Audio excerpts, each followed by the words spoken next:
Welcome everyone to this hybrid meeting of the Executive. Please note that the meeting is being broadcast and recorded. For clarity, voting is only permitted by the members who are present in the room. Any member joining the meeting remotely are able to participate in the debate, but are not able to vote. Other than that, the usual rules apply. Agenda item 1, apologies for absence. Are there any apologies? I've received apologies from Councillor Bailey. I can see the members of the committee who are in attendance, and their names will be recorded in the minutes. Please can the clerk confirm if any members are joining remotely, and if these members could confirm their attendance when Hannah calls your name. Councillor Jeffries. Present. That's everyone joining remotely, Chair. Thank you. The full text for declarations of interest is set out on the agenda. If any member has a disclosable pecuniary interest or an affected interest to declare, please indicate, and I'll come to you in turn. Has any member got an interest to declare?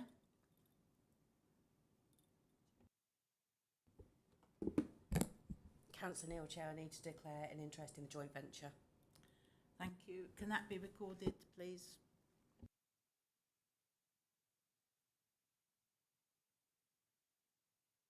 Item 3, minutes from the previous meeting. Are members happy to approve the minutes of the meeting held on the 20th of June 2023? Is there any corrections? Confirm the minutes as correct record? Everybody agree? No amendments? Right, I'd like to move those minutes as a correct record. Can I have a second? Chair, Councillor Gilby, I'm happy to second. Are all those in favour of approving the minutes, please put your hand up and vote if you're in favour of approving the minutes. Thank you. Urgent items of business, agenda item 4. Are there any urgent items of business? No, none notified, Chair. Thank you. Agenda item 5. Revenue Expenditure Outturn 2022-23.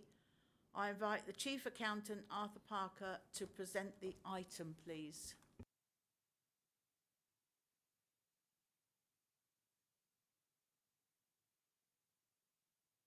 Welcome. Thank you, Chair. Thank you. So the Outturn report covers the Council's actual financial performance for 22-23.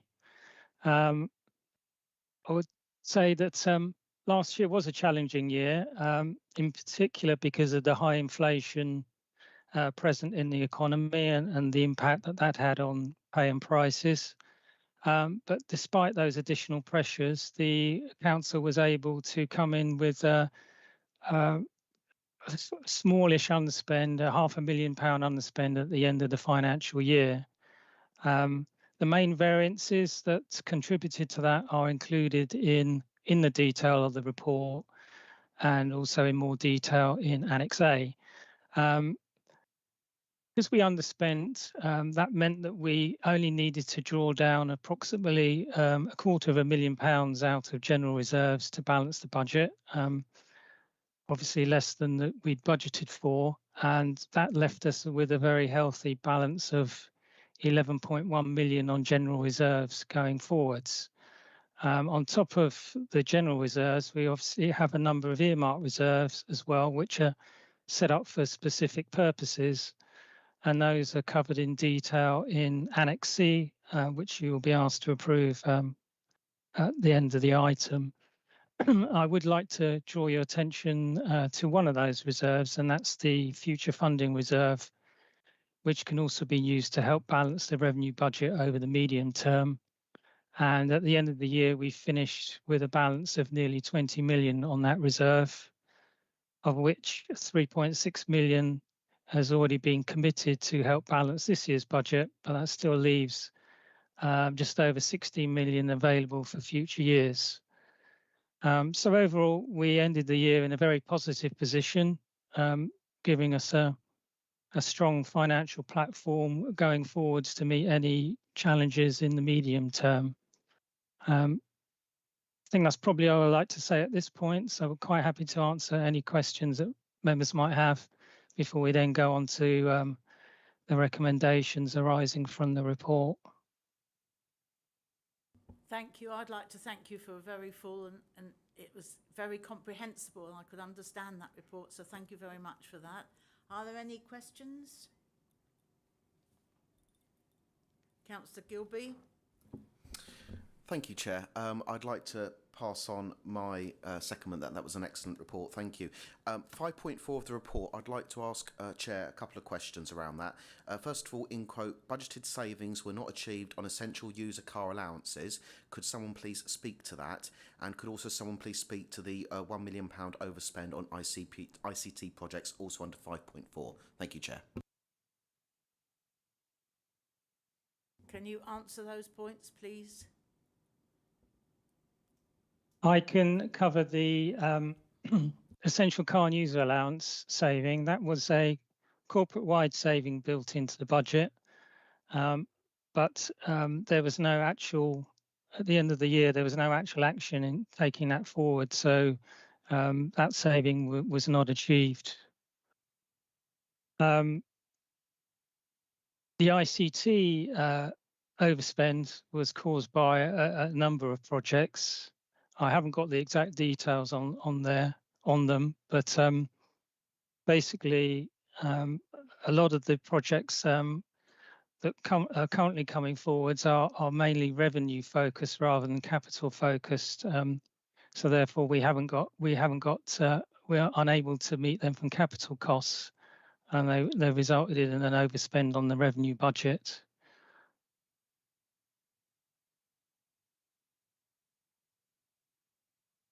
If you require further details, then that would have to be provided outside this meeting, because I'd have to liaise with the exec director to get the full details. Thank you. Can I ask the Chief Exec to add to that, please?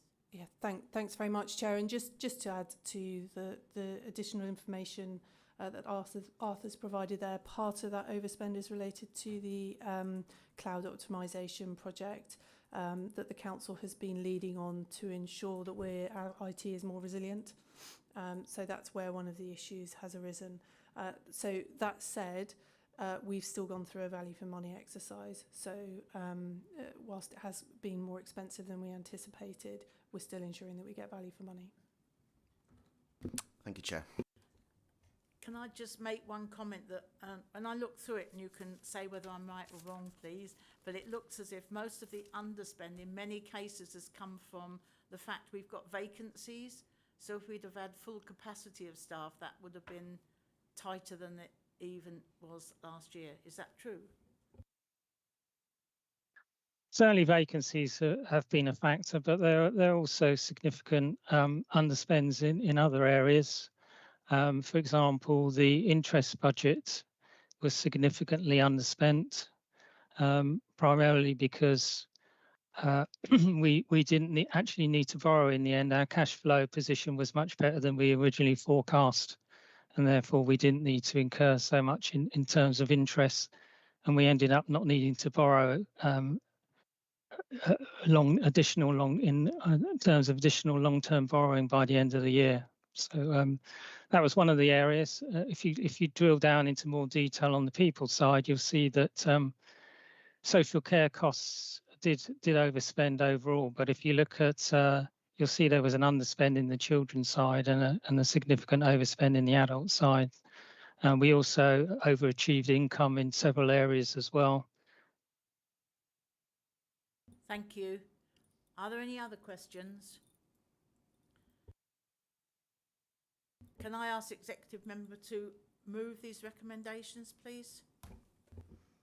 Councillor Neil, I'd like to move these recommendations.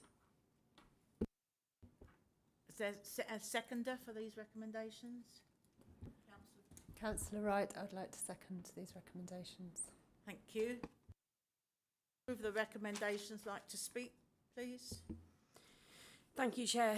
It continues to be a tough financial climate for local authorities and will continue to be for future years. Bracknell has a strong track record for sound financial management, which this administration commits to continuing. Many of the challenges for local authorities arise from the actions and decisions of central government, and as I have previously championed, we will be lobbying central government on the issues that can and do affect the funding of our vital local services. Finally, I'd like to thank our Chief Accountant for the comprehensive report this evening and the team of officers for the work they do day to day with robust due diligence and sound processes. Thank you. Would the seconder like to speak? Councillor Wright, I reserve the right to speak. Thanks. Thank you. Would anyone else like to speak? Would you like to wind up? Nothing further to add, Chair. Thank you. Can I ask all those in favour of the recommendations to raise your hands, please? They are passed. Thank you. Agenda item 6, capital expenditure outturn 2022 to 23. Can I invite the Head of Finance and Business Services, Kelvin Orr, to present the item, please? Welcome, Kelvin. Thank you, Chair. So this is, I guess, the other side of the financial coin that we're looking at now. This is the capital expenditure, and the report updates members on the final outturn of the capital programme. There's a couple of recommendations in here that we have to do as part of our governance arrangements, and that's primarily to approve the carry forward. We normally approve all carry forwards related to capital investment schemes because they tend to span a number of years. But we have some specific schemes in Annex B. Those schemes were approved in the prior year, but had no money spent in last year. So therefore, we have to make a special decision on having those budgets carried forward. The report also highlights how we financed the capital programme, so effectively where we got the money from. And then we have a few updates relating to some, I guess, late adjustments, one of which is the accounting treatment for the joint venture. And that's primarily just a change that we have to make to show how we're showing that in our accounts. There's no material impact. There's a supplementary capital approval that came late in the year, and that's to do with the joint arrangement that we have with all the Berkshire authorities on the Berkshire Records Office, which is really outside of our control. And then just for good measure, we throw in a few varments because varments have to get council approval. So we'll take that through exec on the capital programme. I mean, overall, we're generally in line with our outturn in previous years. It may look a bit 40% of approved budget spent may look a bit low, but I think the thing to remember here is that these investment in council assets do span multiple years, and therefore we will have some projects that will take 12 or 18 months to actually come through to fruition. We are working harder on that. We're always looking to improve how we show the budgets for some of these schemes. So where we have schemes that span 1 or 2 or 3 years, we'll try and improve how we show the budgets, but sometimes it's very difficult to do that depending on planning or when the schemes actually start. Generally, so there are some underspends on some specific schemes, and they're highlighted in 5.3.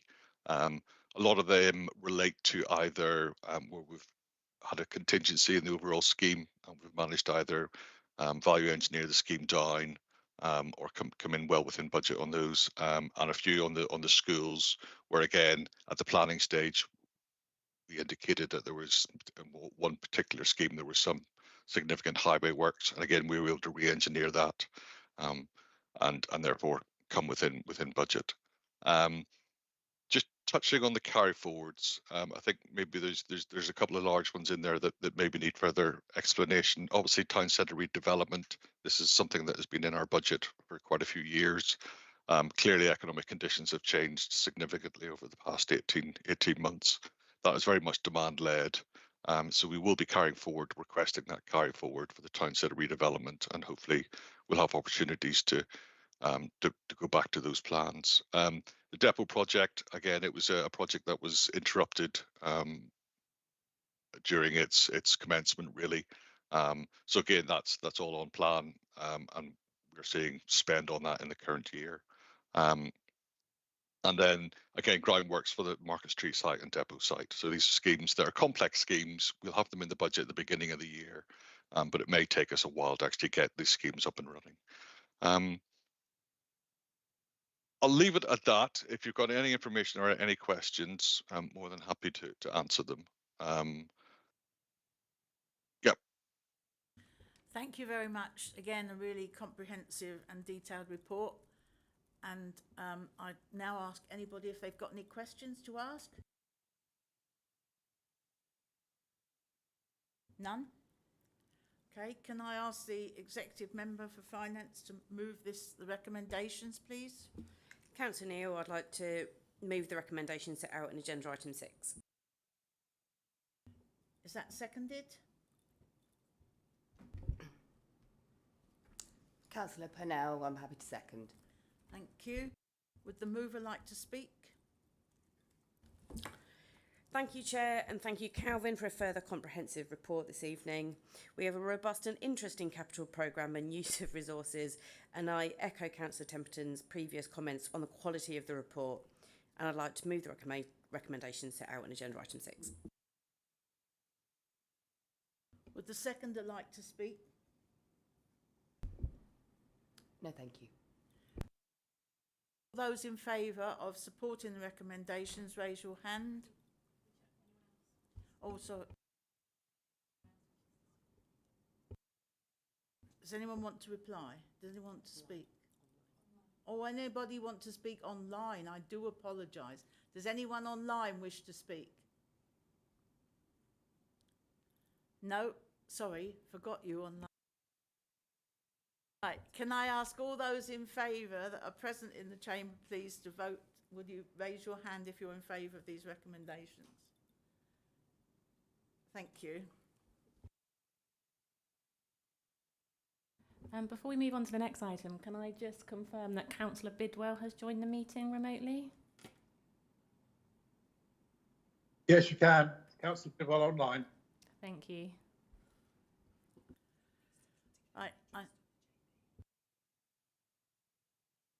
Okay, Councillor Bidwell, can you declare an interest in the JV, please, in the joint venture? Yes, Councillor Bidwell, I need to express an interest as being on the JV board. Thank you. We're now going to items 7, 8 and 9, and some of the items in there would contain exempt information as defined in Schedule 12A of the Local Government Act. If the committee wishes to discuss the content of these annexes in detail, I may have to ask the press and the public to leave so that we close this to a closed meeting. If you do wish to ask this and talk about this in detail, then I will have to move to that. But until that session is, until we decide that, I will continue with an open session. But please, I may close it at any time if you go into the detail that's on the confidential pages. Agenda item 7, the High Street Multiple Story Car Park Condition Survey. And I'm going to ask Kamei, please, to answer this. I beg your pardon, I'm not got this. Director of Property to present this report. Sorry, very much. Thank you, Chair. Good evening, councillors. The reason for bringing this paper to this group is to provide an update summarising the findings of a structural survey carried out by the council's structural engineers. The initial survey was carried out during late December last year, and the structural engineers provided a report with a recommendation to reduce the car parking load by a third. This was implemented immediately with support from the council's car parking team, NSL. A follow-up survey was undertaken in May this year by the same structural engineers, and a report was received during May. The advice from the structural engineers was, whilst the car park remains structurally safe and sound, that the recommendation is that the car park is closed by no later than December 2023. But the 9 commercial units which are located on the lower ground can remain operational until the end of 2025. This is subject to regular inspections and there is no significant issues arising before the end of 2025. Based on the current usage of the car park, there is capacity in the town centre car parks to accommodate the current users of High Street Car Park.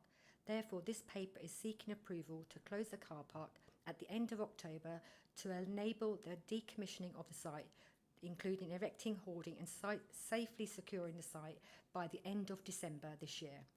And this site to be added to the Bracknell Town Centre Southern Gateway Site Master Plan. In summarising, this paper is seeking approval from this group to endorse the 4 recommendations set out in the report. Thank you, Chair. Thank you very much. Are there any questions? Councillor Wright? Councillor Wright, Chair, I don't know if we're meant to ask the audience, the public to leave, but I was just wondering if there's been any consultation of the businesses operating in the ground floor of the car park. Thank you. Currently, we have been liaising with all the tenants that are currently leasing their spaces. A letter has gone out. They have been advised that they can remain in their current buildings until the end of 2025. Officers are currently looking at options, where there is options to relocate the services, but that discussion is still taking place. Thank you. Thank you. Is there anyone online who would like to ask questions? I would like to ask a question that when this is boarding up, can you just say how this is going to be made secure, please, so that nobody can enter this building, except on the base floor? There's a couple of things that we're currently looking at. So firstly, we're going to be carrying out a detailed risk assessment. We've commissioned an external organisation to carry out a comprehensive risk assessment to ensure every area of ingress around the ground floor can be safely secured.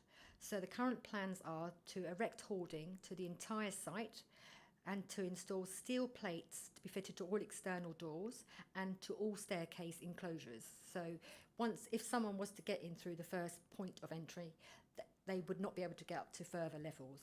In addition, we are consulting with the police and the council's insurers to ensure the car park is safely decommissioned, and the council's car parking team, NSL, will currently located in the lower ground, and they will continue to remain on site and police the site once the car park has been closed.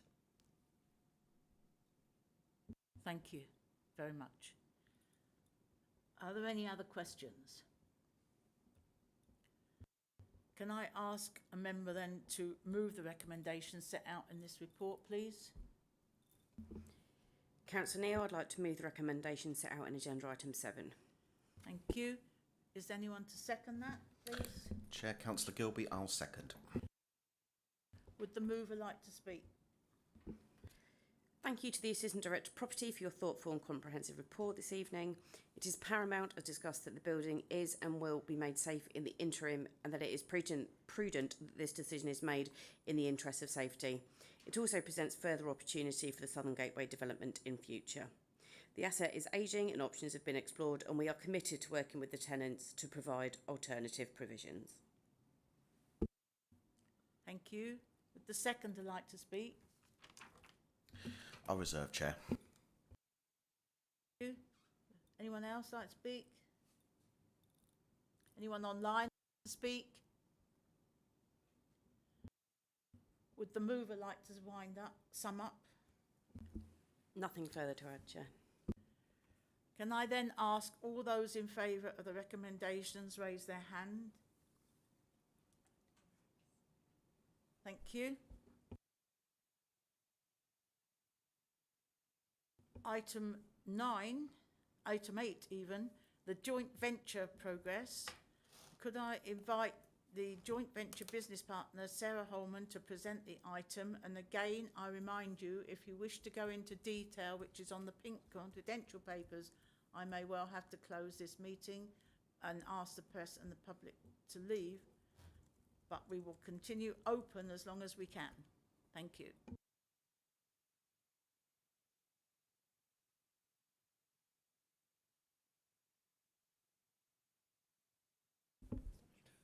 Thank you, Chair. This report highlights minor changes recommended to bring this Market Street development to fruition.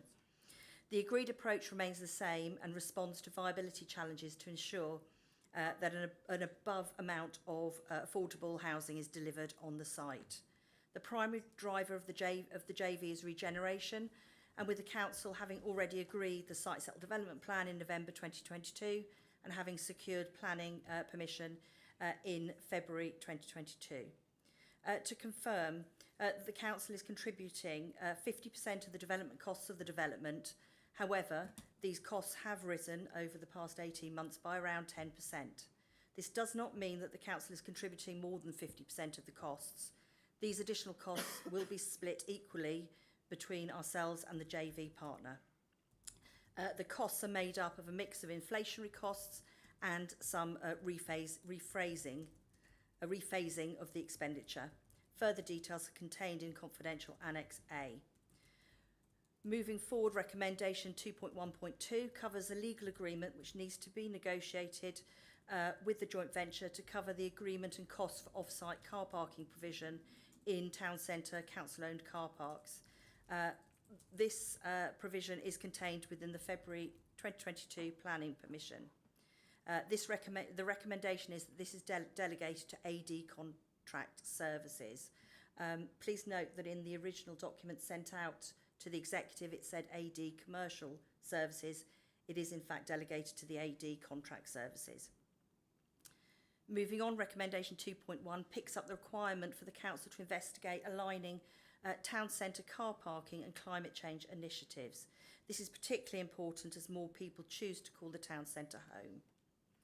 The recommendations in the report are set out in 2.1, 2.1, 2.1.2 and 2.2 of this report. Thank you, Chair. Thank you very much. We now have some advice.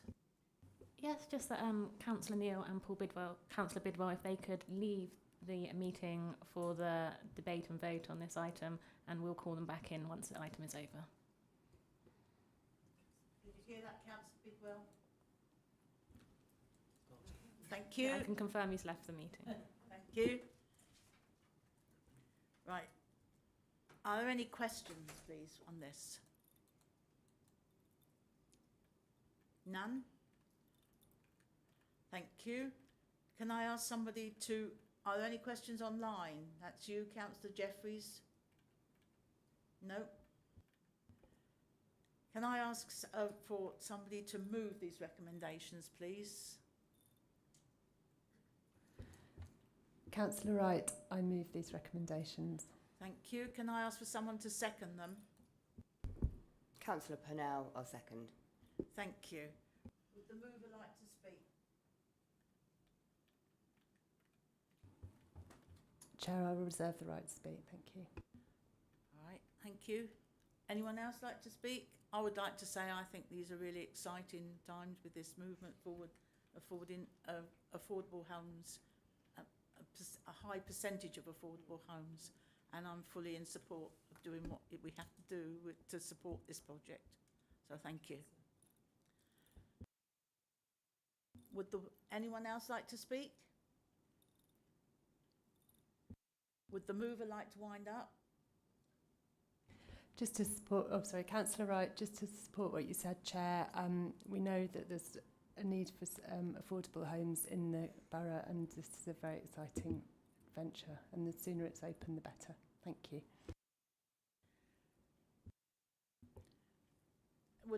Can I ask if all those in favour of supporting this recommendation raise their hand? Thank you. Back the two that were asked to leave.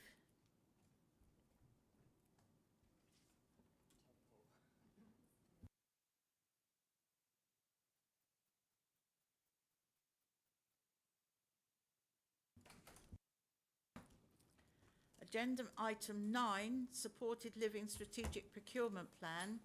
Can I invite, please, Executive Director People, Grania Siggins, to present the item, and welcome. Thank you, Chair. Thank you. It's quite an exciting procurement plan that you have in front of you today For many years, Bracknell Forest has aimed to support people with very complex needs to continue to live as independently as possible in the community in the least restrictive setting. So we've been able to develop a model where people are supported to live in homes with their friends as an extended family and with the right level of care and support. But these services have actually developed over time. So what the procurement plan outlines is an intent to effectively purchase the services, so recommission in the most efficient and effective way, maintaining quality to specific standards. And what the report actually outlines is a plan to actually establish a framework for providers for us to then draw off and call off support at an appropriate time. One of the lots also enables quite a long transition plan for if there is a change of those providers and there has to be a process of TUPE or securing appropriate provision, there's sufficient time to enable that to happen so people's care arrangements aren't impacted too much. So very much about testing value for money and efficiency, ensuring that we have an effective provider market, so we have enough providers to provide the care, and that the standards are achieved through the procurement so that the outcomes for individuals can be met. So the recommendations outlined will achieve that via the procurement plan included in the broader pack. Thank you very much. Would anyone like to ask any questions on this? Chair, Councillor Wright, I would like to ask some questions.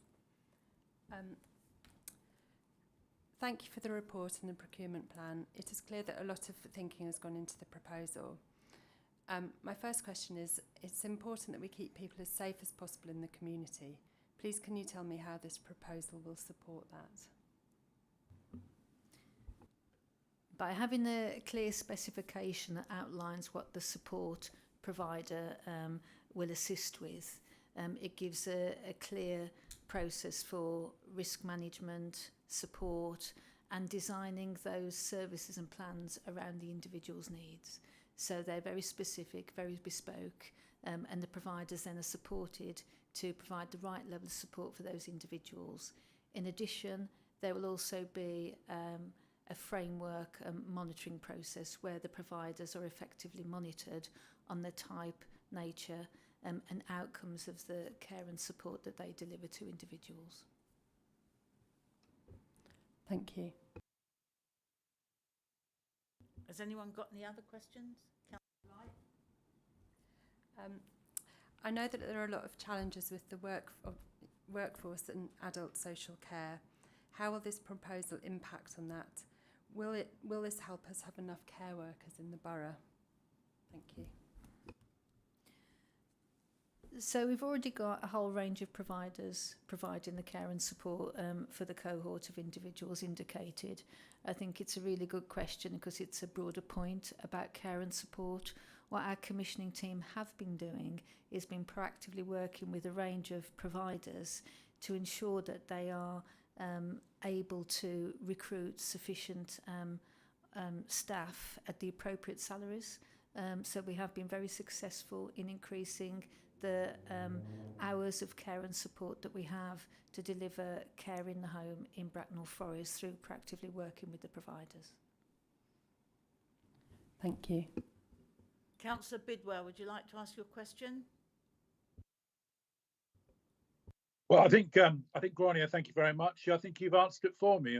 My main concern was the effort on provision of home care, which you've just clarified through the domiciliary provider. So I think I'm okay for that now. Thank you. Thank you. Has anyone got any other questions? I would just like to say the lots 5, I mean, reading the 5 lots and all the different complications and all the different bits that they're involved in, it's obviously very flexible and it offers a lot of different cases and different provision for different requirements. So I think, can I ask for someone to move this recommendation, please? Chair, Councillor Wright, I'd like to move this recommendation. Can I ask someone to second it, please? Councillor Purnell, I'll second. Thank you. Yes, please. As an administration, we will prioritise work to improve delivery of care to our residents, ensuring that this care is good quality. To achieve this, we will work to tackle challenges in adult social care. I'm pleased to support the strategic procurement plan, which aims to improve the care and support delivered to adults with a learning disability or autism in the community. Supporting living services enable people to live independently and in their own homes. The proposed procurement of a new framework is intended to ensure that people receive high-quality, outcome-focused care that represents excellent value for money. It builds upon current arrangements in a way intended to increase consistency and assurance. This is expected to improve arrangements for our residents, for the council and for the provider that we work with. Thank you. Thank you. Would anyone else like to speak? The seconder like to speak? I reserve, thank you, Chair. Anyone else like to speak? Would the mover like to wind up? Thank you. The recommendation is for the Executive to approve the strategic procurement plan for procuring an independent support and supported living service through a flexible framework under the light touch regime as detailed in the strategic procurement plan. Thank you. Can I ask all those in favour of this recommendation, raise your hands, please. Thank you. I confirm that now concludes the meeting and our live stream is ended.